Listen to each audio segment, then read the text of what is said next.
this is our second film of the day. Unfortunately, we've no internet connection here at all at the moment, so again, big thank you to BT for the wonderful broadband connection round here, which they still charge us full whack for, but anyway, that's another video for another day. Today we're going to make what we've nicknamed a little pot of horrors. It's in a 2 litre bowl, plastic bowl, and we're going to plant it up with some sarracenias. This can be grown outdoors or nice sunny windowsill, greenhouse, conservatory, patio, anything like that. We've selected 3 colourful plants, sarracenias. This is Purpurea venosa. This one is named Maroon. Someone must have sat up all night thinking that name up. And this little beauty is called Sarracenia velvet, another hybrid. We also have very important materials. We have some sphagnum moss, some beautiful red and green sphagnum. We also have some driftwood, we have some stones, and we also have a spoon.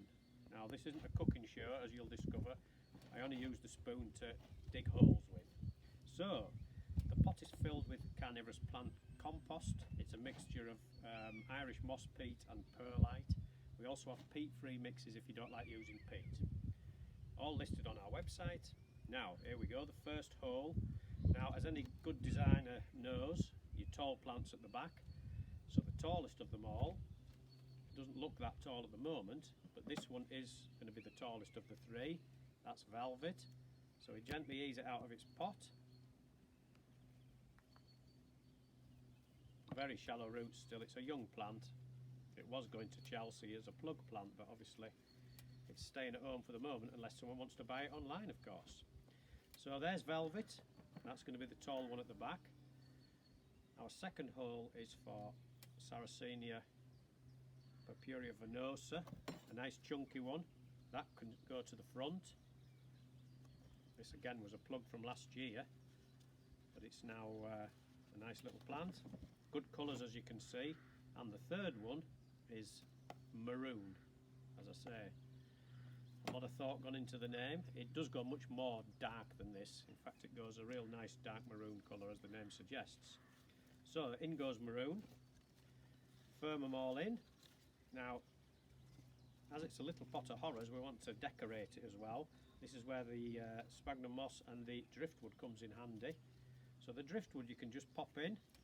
Makes it look natural, makes it look as though it's been there forever. So pop a couple of bits of driftwood in, a couple of stones. We used to go to Filey to get our stones.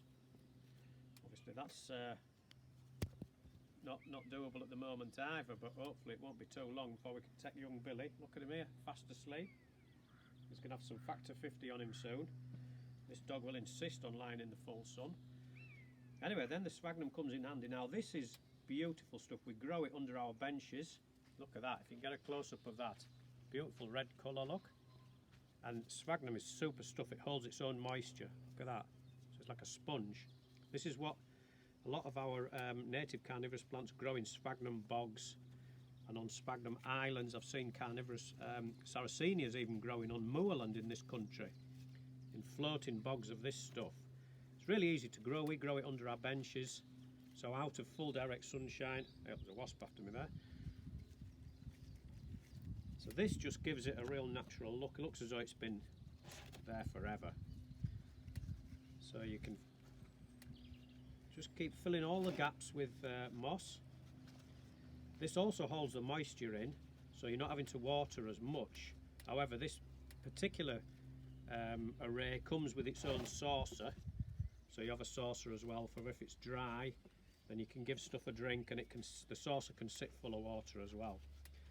So we're now making a bit of progress, you can see. Keep filling it in with the sphagnum.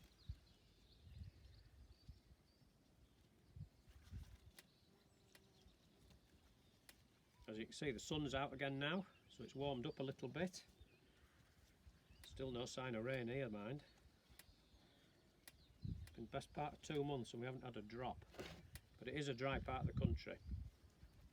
Perfect for if you need rainwater for your plants, but you know, it is a nice spot to live. So, there we are.